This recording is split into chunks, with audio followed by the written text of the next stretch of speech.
സുഹൃത്തുക്കളെ നമസ്കാരം. പുതിയൊരു വീഡിയോയിലേക്ക് എല്ലാവർക്കും സ്വാഗതം. നന്ദി ആരോട് ഞാൻ ചൊല്ലേണ്ടു ഫിറോസിനോടോ അല്ലെങ്കിൽ ബിഷപ്പിനോടോ, അതുമല്ല നമ്മുടെ മരിച്ചുപോയ സ്തുതിയോടോ. നന്ദി ആരോട് ഞാൻ ഇപ്പൊ നന്ദി എന്ന് പറയുന്ന ഒരു സംഭവമില്ല. അതിനെ പറ്റിയിട്ട് തന്നെയാണ് ഇന്നത്തെ ഒരു വീഡിയോ എന്ന് പറഞ്ഞു കഴിഞ്ഞാൽ, നമ്മുടെ രേണു സുധി അച്ഛൻ നമ്മളെല്ലാവരും കണ്ട് എന്റെ പൊന്നച്ചോ നമിച്ചിരിക്കുന്ന നിങ്ങളെ. കാരണം എന്താ വെച്ചാൽ ശത്രുക്കൾക്ക് പോലും ഇതുപോലെ ഒരു അച്ഛനെ കൊടുക്കരുത്. അച്ഛന്റെ ബാബാവിനെയും കണ്ടിട്ട് രേണുവൊന്നും അല്ല താരമാകേണ്ടത്, അച്ഛൻ തന്നെയാണ് ശരിക്കും താരമാകേണ്ടത്. അച്ഛൻ മലയാള സിനിമയിൽ എത്തിക്കഴിഞ്ഞാൽ അദ്ദേഹത്തിന് പിന്നെ ഇങ്ങനത്തെയുള്ള റോള് കൊടുത്താൽ മതി. അതായത് ജീവിച്ച് കാണിച്ചു തരും അങ്ങേര്. നന്ദിയില്ലാത്ത ഏതെങ്കിലും ആൾക്കാരുടെ ആ ഒരു റോൾ ഉണ്ടെങ്കിൽ തീർച്ചയായിട്ടും നമ്മളെ തങ്കൻ ചേട്ടനെ വിളിക്കണം എന്നാണ് എന്റെ ഒരു ചെറിയൊരു അപേക്ഷ. കാരണം തങ്കൻ ചേട്ടൻ അതൊരു പൊളിക്കും എന്നുള്ളതിൽ യാതൊരു സംശയവുമില്ല. അയാളുടെ ആ ഒരു ആക്ടിങ് കണ്ടില്ലേ, രോക്ഷം കണ്ടില്ലേ. ഇതൊക്കെ കണ്ടപ്പോഴേ എനിക്ക് സംശയമായി, ഇനി ഇയാളാണോ ഫിറോസിന് വീടെടുത്തു കൊടുത്തത്, അതുപോലെ തന്നെ ഇയാളാണോ ഇനി പള്ളിയിലെ നമ്മുടെ ബിഷപ്പിന് സ്ഥലം കൊടുത്തത് എന്നുള്ള സംശയമായി എനിക്ക്. അതായത് ഇവരുടെ ഔദാര്യത്തിൽ ഫിറോസ് ജീവിക്കുന്നു, അല്ലെങ്കിൽ പള്ളിയിലെ ഫാദർ ജീവിക്കുന്നു, ജനങ്ങൾ മുഴുവൻ ജീവിക്കുന്നു എന്നാണ് നമ്മുടെ തങ്കൻ ചേട്ടൻ പറയുന്നത്. അതുകൊണ്ടാണ് ഞാൻ പറയുന്നത് തങ്കൻ ചേട്ടനൊന്നും അല്ല, അതായത് രേണുവൊന്നല്ല ആക്ടർ, തങ്കൻ ചേട്ടനാണ്. തങ്കൻ ചേട്ടൻ നല്ല കസറും എന്നുള്ളതിൽ യാതൊരു സംശയവുമില്ല.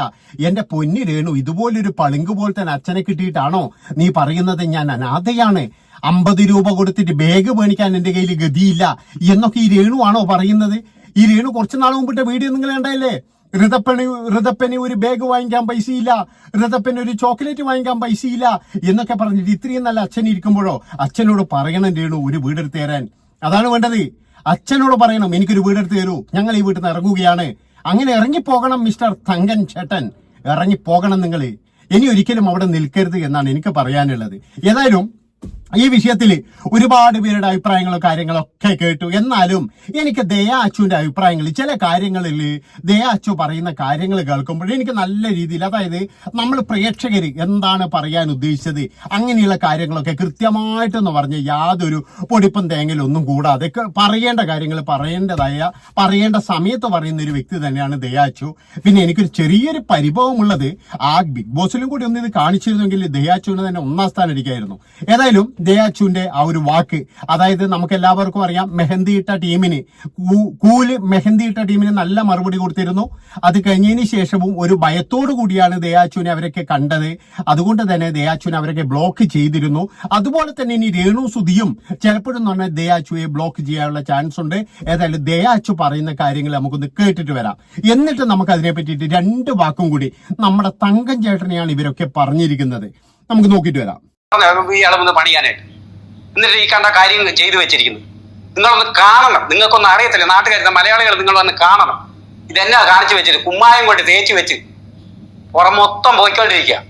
ഞാൻ ഒരു കള്ളമല്ലേ പറയുന്നത്, ഇയാള് പറഞ്ഞ കള്ളം എവിടെ നനഞ്ഞെന്ന് പറഞ്ഞില്ല. അവർക്ക് അറിയാമോ ഇത് അവിടെ ചോരുന്നത് എന്താന്ന്? ഇപ്പൊ ഞാൻ പറഞ്ഞല്ലോ ഭീമിനടി സിറ്റ് ഔട്ട് അടി വലിയ കൊണ്ടെന്ന് എനിക്കറിയാം. ഞാൻ വേറെ എങ്ങും വലിയ കൊണ്ടെന്ന് പറഞ്ഞു ഇല്ലല്ലോ.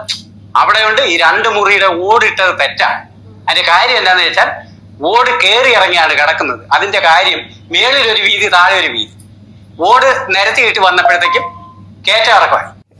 എടാ പറട്ട കിളവ, ഓടിന്റെ ഇങ്ങനെയുള്ള വീതി നീളം ഒന്നും കണക്കാക്കാതെ തൻ്റെ മകൾക്ക് ഒരു വാടക വീട്ടിലല്ലേ ഇത്രയും നാളും താനും തൻ്റെ മകളും താമസിച്ചിരുന്നു. ഒരു വീട് സ്വന്തമായിട്ട് പറട്ടക്കിളവ നിങ്ങൾക്ക് ഉണ്ടാക്കി കൊടുക്കാൻ പറ്റിയോ? എന്നിട്ട് ഉണ്ടാക്കി തന്ന വീടിന് ഇമാതിരി ഈ വർത്താനം പറയുന്നത് ഇത് കാണുമ്പോൾ എങ്ങനെയാണെന്നറിയോ? ഞാൻ കോയമ്പത്തൂർ താമസിച്ചപ്പം അവിടെ വെള്ളത്തിന് ലൈനിൽ നിൽക്കുമ്പോൾ ഈ കുട ഇങ്ങനെ വെച്ചിട്ട് രാവിലെ ആകുമ്പോഴേക്കും തല്ലിടിയും കൂടും പെണ്ണുങ്ങളെല്ലാവരും കൂടിയിട്ട്. അതുപോലെ കലപിലാന്നാണ് ഒരു ഇൻ്റർവ്യൂ എന്നുള്ള ഒരു ബോധം പോലും ഇല്ലാതെ ആ വന്നിരുന്ന അത്രയും നേരം തൊണ്ട കീറാതെ കുറ്റങ്ങൾ മാത്രം, കുറവുകൾ മാത്രം. എടോ, താൻ വാടക വീട്ടിലല്ലേ താമസിച്ചിരുന്നത്? തനിക്ക് നട്ടല് എന്ന് പറയുന്ന ഒരു സാധനം ഉണ്ടായിരുന്നെങ്കിൽ താൻ തൻ്റെ മകൾക്കൊരു വീട് പണിത് കൊടുക്കൂലായിരുന്നോ? അതിന് തനിക്ക് യോഗ്യതയുണ്ടോ? തനിക്ക് പറ്റിയോ? എന്നിട്ട് താൻ എന്തിനാ ഈ കിട്ടിയ ഒരു സാധനത്തിനെ കിടന്ന് ഇമാതിരി കുറ്റങ്ങൾ പറയുന്നത്? ഒരു സാധനം നമുക്ക് കിട്ടി, ആ കിട്ടിയതിന് 1 വർഷം കഴിഞ്ഞിട്ട് കിടന്ന് കുറ്റം പറയുക. എന്താണോ താൻ അപ്പൊന്നും പറയാതിരുന്നത്? ഈ പെയിന്റൊക്കെ അന്ന് തന്നെ അടിച്ചത് എന്തുകൊണ്ട് അന്ന് പറഞ്ഞില്ല? ഇപ്പൊ പറയുന്നത് തനിക്കും തൻ്റെ മകൾക്കും അതിൽ താമസിക്കാൻ സൗകര്യമില്ലെങ്കിൽ, അത്രയും വൃത്തികെട്ട വീടാണെന്നുണ്ടെങ്കിൽ താക്കോല് ഉണ്ടാക്കിയവർക്ക് കൊടുത്തിട്ട് ഞങ്ങൾക്ക് ഈ വീട് വേണ്ടെന്ന് പറഞ്ഞ അന്തസ്സായിട്ട് നട്ടലുള്ള ഒരു പരട്ട കിളവനാണെങ്കിൽ ഇറങ്ങി പോണം അവിടെ നിന്ന്. മനസ്സിലായില്ലേ? ഞാൻ ചോദിച്ചോട്ടെ, സുധി എന്ന് പറയുന്ന ഒരു വ്യക്തി ഒരു കലാകാരനായതുകൊണ്ടാണല്ലോ താൻ ഇവിടെ ഇന്റർവ്യൂവിൽ വന്നിട്ട് പട്ടി കുരയ്ക്കുന്ന പോലെ കുരയ്ക്കുന്നത്. പെറ്റ പെട്ടികളാണ് കുട്ടികളെ എടുക്കാൻ പോകുമ്പോൾ കൈ കൈ കൈ കൈ എന്ന് പറഞ്ഞ് നിലവിളിക്കുക. അതുപോലെ നിലവിളിക്കുന്നത്. സാധാരണ ഒരുത്തനാണ് മരിച്ചതാണെന്നുണ്ടെങ്കിൽ ആരെങ്കിലും അറിയോ? എത്രയോ പേര് കുട്ടികളും കുടുംബവും ഒക്കെ ആയിട്ട് ഇരിക്കണ സമയത്ത്, മക്കളൊക്കെ ഉള്ള സമയത്ത് മരിക്കുന്ന ആക്സിഡന്റ്. ഇപ്പം ഞങ്ങളുടെ സ്വന്തത്തിലുള്ള ഒരു പെൺകുട്ടി 10-20 വയസ്സേ ഉള്ളൂ, അതിന് 2 മക്കളുണ്ട്. ആക്സിഡന്റ് ആയിട്ട് മരിച്ചുപോയി. അത് ആ 2 മക്കളെ നോക്കിയിട്ട് നിങ്ങൾ ആരെങ്കിലും സോഷ്യൽ മീഡിയയിൽ അറിഞ്ഞോ? ഇത് സുധി ഒരു കലാകാരനായതുകൊണ്ട് ആ പേരും വെച്ചിട്ട് ഉണ്ടാക്കാവുന്നത് അത്രയും ഉണ്ട് ഉണ്ടാക്കുക. മകള് 365 ദിവസം ഷൂട്ടിങ്ങിന് പോകുന്നില്ലേ? കുട്ടീനെ നോക്കണം. ആര് ഈ കുട്ടിനെ നോക്കും എന്ന് പറഞ്ഞിട്ട് ആക്കേണ്ട കാര്യമില്ല. നാട്ടുകാരുടെ അടുത്ത് ചോദ്യം ചോദിക്കാം, നാട്ടുകാരാണോ ഉണ്ടാക്കി കൊടുത്തത് കൊച്ചിനെ? ഞാൻ ചോദിക്കട്ടെ, ഈ പറയുന്ന നിങ്ങളുടെ മരുമകൻ എന്ന് പറയുന്ന ഈ സുധി അതിൻ്റെ ആദ്യത്തെ കുട്ടിനെ സ്റ്റേജ് പ്രോഗ്രാമിനൊക്കെ പോകുമ്പോൾ തൊട്ടിലിൽ കിടത്തിയിട്ടാണ് അത് സ്റ്റേജ് പ്രോഗ്രാമിന് പോവുക എന്ന് പറഞ്ഞു കൂടെ കൂട്ടുമായിരുന്നു. ഇനി നിങ്ങൾക്ക് നോക്കാൻ വയ്യെങ്കിൽ അങ്ങനെ പോണം, പണിയെടുക്കാനല്ലേ പോണത്. അവിടെ ഇഷ്ടംപോലെ ആൾക്കാരുണ്ടല്ലോ സഹായിക്കാനായിട്ട്, കൊണ്ടുപോകണം. ഒരാണായ ഒരാൾ ഒരു കൊച്ചിനും വളർത്തിയെടുത്ത് ഇത്രയായിട്ടല്ലേ ഈ രേണു എന്ന് പറയുന്ന വ്യക്തിനെ കല്യാണം കഴിച്ചത്. അപ്പോൾ ഇത്രയും ഒരു ചെറിയ കുട്ടിനെ നോക്കാൻ ഈ പെൺകുട്ടിക്ക് പറ്റത്തില്ലേ? ഈ പെണ്ണിന് പറ്റത്തില്ലേ? ചെറിയ ഉണ്ണിവാവയ്ക്ക് പറ്റത്തില്ലെന്നാണ് ഞാൻ ചോദിക്കുന്നത്. 34 വയസ്സായല്ലോ. 32 എന്ന് പറഞ്ഞു, ഇപ്പൊ 34ക്ക് കടന്നു. അതിന്റെ പച്ചക്കള്ളമാണ്. ആദ്യം 32 എന്ന് പറഞ്ഞു 2 ആഴ്ച മുന്നേ. ഓട്ടെ, അതൊക്കെ പോട്ടെ. ആ 34 വയസ്സായ ഒരു സ്ത്രീക്ക് പറ്റില്ലേ ഒരു കൊച്ചിനെ നോക്കാനായിട്ട്? മൂത്ത കൊച്ചിനെ നോക്കേണ്ട കാര്യമില്ലല്ലോ.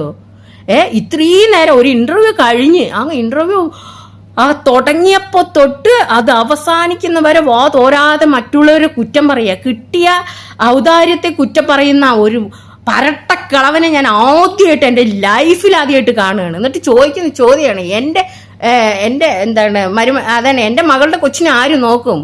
ഉണ്ടാക്കിയത് നിങ്ങളുടെ പ്രസവിച്ചത് നിങ്ങളുടെ മകളാണ്. അപ്പം മകളുടെ കുട്ടിനെ നിങ്ങൾ നോക്കണം. മീഡിയയിൽ വന്നിട്ട് എന്തിനു കുരയ്ക്കുന്നത്? സുധി ഒരു കലാകാരനായതുകൊണ്ട് നിങ്ങൾക്ക് ഇങ്ങനെ കുരയ്ക്കാൻ പറ്റി അല്ലേ? സാധാരണക്കാരനായതിനെ നിങ്ങൾ കുരയ്ക്കുമായിരുന്നോ? ഇത് മിസ്യൂസ് ചെയ്യാണ്. ഒക്കെ ഇങ്ങോട്ട് കൊണ്ടാന്ന് മാത്രം. ഇപ്പോൾ വെച്ച വീടിനെ 1 വർഷം കഴിഞ്ഞിട്ടാണ് ഈ കുറ്റപ്പെടുത്തുന്നത് എന്ന് ആലോചിക്കണം. പെയിന്റിംഗ് ഒക്കെ അന്നും തന്നെ അറിയുന്ന ഒരു പരിപാടി ആയിരുന്നല്ലോ. പെയിന്റിങ്ങിനൊക്കെ കുറ്റം പറഞ്ഞല്ലോ. നിങ്ങൾ അന്തസ്സുള്ള ഒരുത്തനാണെങ്കിൽ നിങ്ങളുടെ മകൾക്ക് നിങ്ങൾ വീട് വെച്ച് കൊടുക്കുമായിരുന്നു. അതിന് പറ്റില്ലല്ലേ? നട്ടലുണ്ടോ?